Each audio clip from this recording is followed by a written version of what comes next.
잃고 쓰러져 가던 그곳에서 내가 곧 길이 오지니 생명이니 나 그 길을 모내야 돼. 주님 주신 약속 내게 있으니 세상이 나 그 길을 보내 주 예비하시고 나를 길로 돌아. 네, 제가 한 절 읽고 성도님도 한 절 읽으시고요. 우리 성경 말씀 보도록 25절까지 보도록 하겠습니다.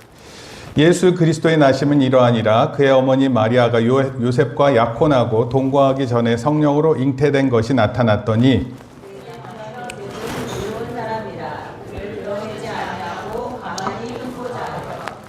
이 일을 생각할 때에 주의 사자가 현몽하여 이르되 다윗의 자손 요셉아 내 아내 마리아 데려오기를 무서워하지 말라. 그에게 잉태된 자는 성령으로 된 것이라.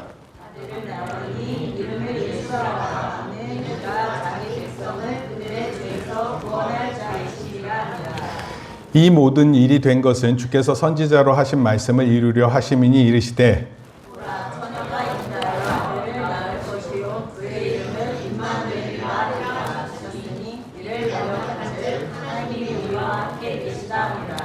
요셉이 잠에서 깨어 일어나 주의 사자의 분부대로 행하여 그의 아내를 데려왔으나 아들을 낳기까지 동침하지 아니하더니 다음에 이름을 예수라 하니라. 아멘. 우리 한번 옆에 계시는 분들하고 한번 인사하십니다. 메리 크리스마스. 네, 메리 크리스마스. 여러분, 메리 크리스마스의 메리가 뭐예요?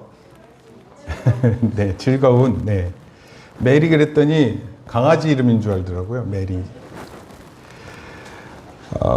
주님의 따뜻하고 아름다운 성탄의 빛이 우리 온 성도들에게 또 각 가정에게 또 우리 교회와 특히 오늘날 우리 대한민국 엄중하고 혼란스러운 한국 정치, 경제, 사회 속에 온누리에 충만하기를 진심으로 기원합니다.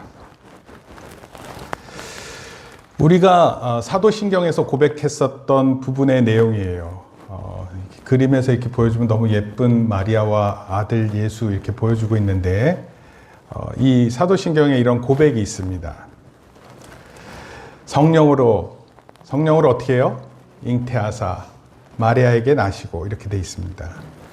근데 이 사도신경의 내용은요, 원래 이 12사도들 있죠? 12사도들이 한 문장씩 썼다 그래요. 그래서 총 12문장입니다. 주님과 함께 사역했었던 1세대 사도들의 신앙 고백이다 이렇게 얘기가 됩니다.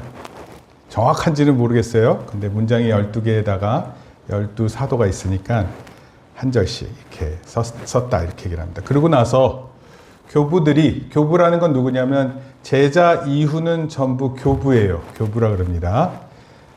이 부자가 아비 부자 써서 이제 천주교에 가면은 거기서 father 신부님이라 그러죠. 거기 있는 신부도 역시 부자 아비 부자 써서 교부 같은 의미로 표현됩니다. 그러고 나서 12 제자들에 의해서 전달됐고 그리고 교부들이 이어왔습니다. 그런데 이런 내용들은요, 이 신앙 고백의 내용은 굉장히 중요한 내용입니다. 왜 그러냐면 교회를 보호하는 내용이에요. 오늘날 교회가 있게끔 하는 가장 중요한 것입니다. 어떤 이단들은 어떻게 내가 다른 건 다 믿겠는데 예수님이 성령으로 잉태했다라는 건 못 믿겠다. 그래서 예수님을 잘 못 믿어요. 근데 예수님을 잘 못 믿으면요, 기독교의 본질이 다 없어지는 것과 마찬가지예요. 그러니까 예수님께서 왜 성령으로 잉태하셨는지 또 마리아에게 태어나셨는지를 오늘 우리가 살펴보려고 합니다. 성령으로 잉태되신 예수님, 성령의 역사가 있었다. 예수님이 오실 때 성령의 역사가 있었다. 마리아는 요셉과 동거하기 전이었어요. 동거라는 건 같이 산다라는 것을 의미하고 이제 아기를 낳기 위한 행위가 포함되는 것을 의미합니다. 그런데 그렇게 하기 전에 이미 성령을 통해서 예수님이 잉태되셨어요. 원래 우리 생물학적으로 배우면 정자와 난자가 만나서 생명을 얻잖아요. 그런데 예수님은 그렇게 태어나신 것이 아니라 성령으로 잉태되셨다. 근데 이런 일들은요, 이런 일이 갑자기 확 나타난 게 아니라 구약 성경에 보면 예수님께서 어떻게 오실지에 대한 이야기가 막 있었어요. 그런 걸 우리가 선지서를 통해서 살펴보는데 선지자들이 예언했습니다. 그리고 선지자의 예언이 있기 전에 하나님께서도 말씀하셨었어요. 도대체 그렇게 성령으로 잉태해서 예수님이 우리 가운데 오셨다라는 게 무슨 뜻이냐? 그것을 다른 의미로 한번 따라합니다. 임마누엘. 뜻은 하나님이 우리와 함께 계시다, 이런 뜻입니다. 하나님께서 우리와 함께 계신다. 그것을 나타내 주시기 위해서 성령으로 잉태되셨다.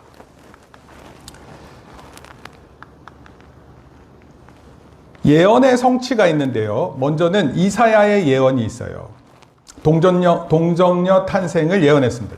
약 730년 전에 이사야라는 선지자가 처녀가 잉태하여 아들을 낳을 것이다, 이렇게 얘기를 했어요.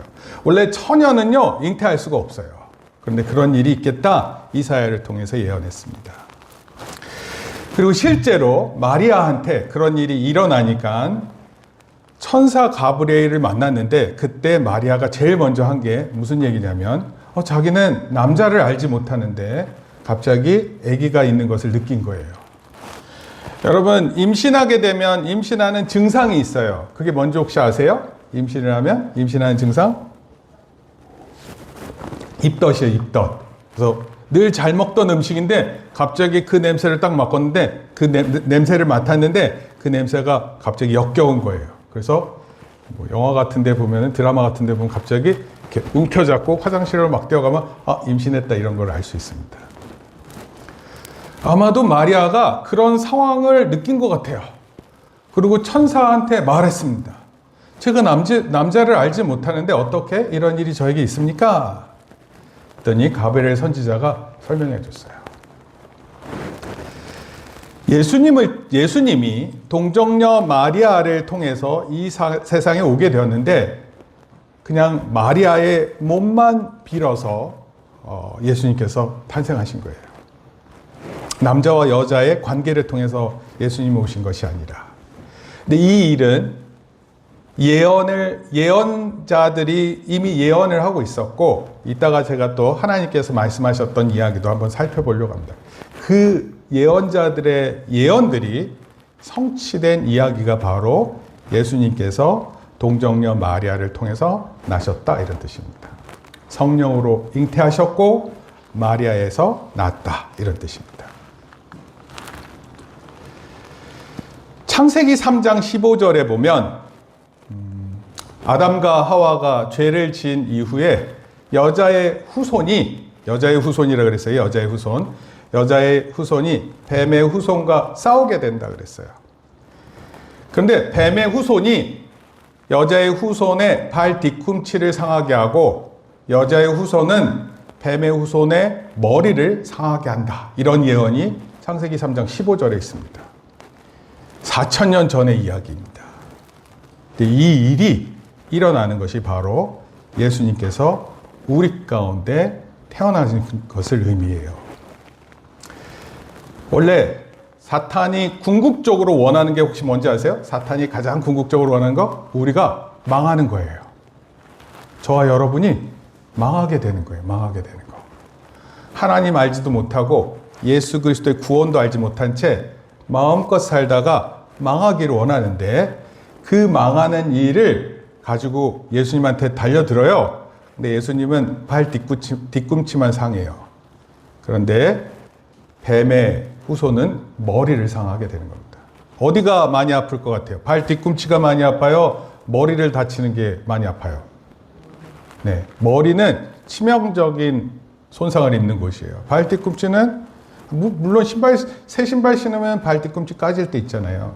근데 그런 거 얼마든지 나을 수 있어요. 예수님 족보에 보면 마태복음에 특히 아브라함이 이삭을 낳고, 그럼 아브라함 남자예요, 여자예요? 남자예요. 근데 어떻게 남자가 남자를 낳죠?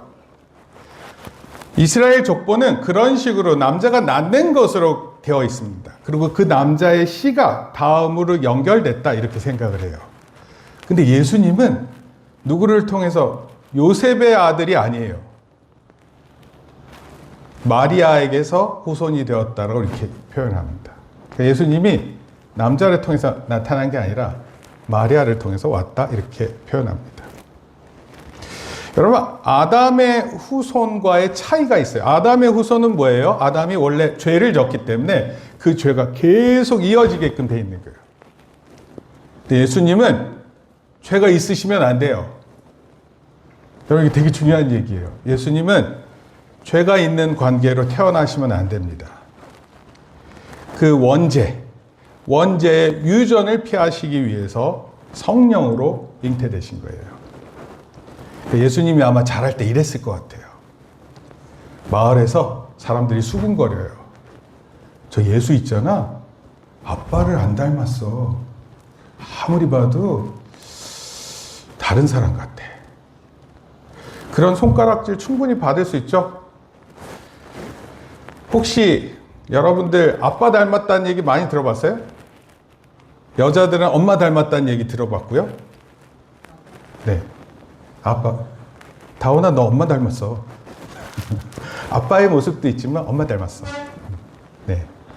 어떻게 저 민서네 집에 가서 깜짝 놀랐잖아요. 민서 사진이 아니라 엄마 사진인데 민서랑 똑같이 생겼어요. 장예린. 네. 아빠 닮았어요? 네. 유일하게 아빠 닮았다고. 아니, 아빠, 엄마의 유전자를 다 받았겠죠. 그래서 그 모습이 다 있어요. 그런데 예수님은 요셉의 DNA를 전혀 갖고 있지 않았어요. 따라서 완전히 달랐던 것으로 보여요. 손가락질 받을 수도 있고, 그 다음에 오해받을 수 있는 그런 일이었어요. 어찌됐건 성경에서 말하는 것은 분명한 거예요. 예수님께서 성령으로 잉태하셨고 마리아를 통해서 태어나셨다. 근데 그 이유가 왜 그래요? 남자와의 관계를 통하면 아담의 죄가 전달돼요. 따라서 그 아담의 죄가 전달되지 않기 위해서 예수님은 성령으로 잉태하셨다. 그런 내용입니다. 초자연적인 잉태라는 것은 다른 게 아니에요. 원래는 정자와 난자가 만나야 수정이 된 후에 수정된 난자를 통해서 이제 세포 분열을 하고, 그리고 이제 점차적으로 커져서 10개월, 꽉 찬 10개월이, 그러니까 꽉 찬 9개월이죠. 9개월이 되면 아기가 태어납니다. 근데 그 태어나는 아기가 만들어진 그것을 하나님께서 성령을 통해서 이루셨습니다. 마리아의 역할은 단순히 엄마가 아기를 임신하고 있는 거예요. 천주교에서는 마리아를 굉장히 중요시 여깁니다. 그 이유는 다른 게 아니에요. 도대체 어떤 사람이길래 예수님을 뱃속에 둘 정도로 그렇게 성품이 좋고 고귀했느냐, 이것을 가지고 생각하다가 성모 마리아, 특히 천주교회를 가면 그 앞에 마리아상이 있습니다. 그러면 많은 성도들이 교회를 들락날락 할 때 그 마리아상 앞에서 기도하는 경우가 꽤 있습니다. 그래서 마리아를 신성시 여기기까지 해요. 근데 저희 장로교에서는 전혀 그런 일을 고려하지 않습니다. 왜요? 마리아의 몸만 빌어서 예수님 오셨기 때문에 그렇습니다. 예수님께서 이 땅에 오셨던 것은 많은 우주의 행성들 가운데 어쩌다가 지구에 찾아오신 것이 아니에요. 예수님께서는 분명한 목표를 가지고 특히 메시아, 그리스도, 구원자로서 우리에게 오셨기 때문입니다. 한 가지 중요한 사실이 있어요. 죄인이 죄인을 구할 수 없어요. 물에 빠진 자가 물에 빠진 자를 구출할 수 없습니다. 소경이 소경을 인도할 수 없어요. 소경이라는 것은 눈이 안 보이는 사람이에요. 근데 눈이 안 보이는 사람이 이렇게 잘 안내할 수 없습니다. 한 번은 제가 그 아이들 뽀뽀인지는 잘 모르겠는데 기억이 안 나요. 어렸을 때 봤던 것 중에 하나가 뭐냐면 이런 거예요. 개가 걸어가는데 개 어떻게 걸어요? 개? 옆으로 걷죠. 개가 옆으로 걷습니다. 근데 엄마 개가 아이들한테 야 너희들 똑바로 걸어. 그래서 엄마가 옆으로 걸어요. 똑바로 걸으라 그러는데 옆으로 걷고 있어요. 본인이 옆으로 걷는 걸 모르는 거예요. 여러분 근데 이게 개의 이야기가 아니라 사람들도 마찬가지입니다. 바른 것이 이것이라고 생각하고 살아가는데 엄청난 차이점을 가지고 살 수 있어요. 여러분 그게 무슨 뜻이냐면 바로 그렇기 때문에 우리에게 예수님이 필요한 거예요. 진짜 바른 것이 무엇인지 우리에게 알려주실 수 있으세요. 그런데 예수님께서 오실 때 죄된 모습으로 이 땅 가운데 오실 수 없었어요. 죄 없이 오셔야만 했어요. 그것은 구약 성경에서 이미 알려주고 있어요. 여러분 사람들이 죄를 지면 대신 누가 죽었어요? 구약 성경에 보면 소나 양이나 소양, 염소, 또 이제 돈이 없는 사람들은 비둘기, 또 더 돈이 없는 사람은 곡식을 통해서 제사를 드리기도 했어요. 여러분 죄 있는 것이 죄 있는 것을 대신할 수 없어요. 죄 없는 것이 죄 있는 것을 대신합니다. 그래서 예수님께서 대속제물이 되기 위해서 이 모든 일들이 일어났습니다. 죄 없는 구원자의 필요성, 완전한 제물이 되시기 위해서요. 또한 대속의 조건이 되기 위해서입니다. 흠이 없으셔야 돼요. 여러분 우리 예수님은 흠이 없으시게 오셨어요.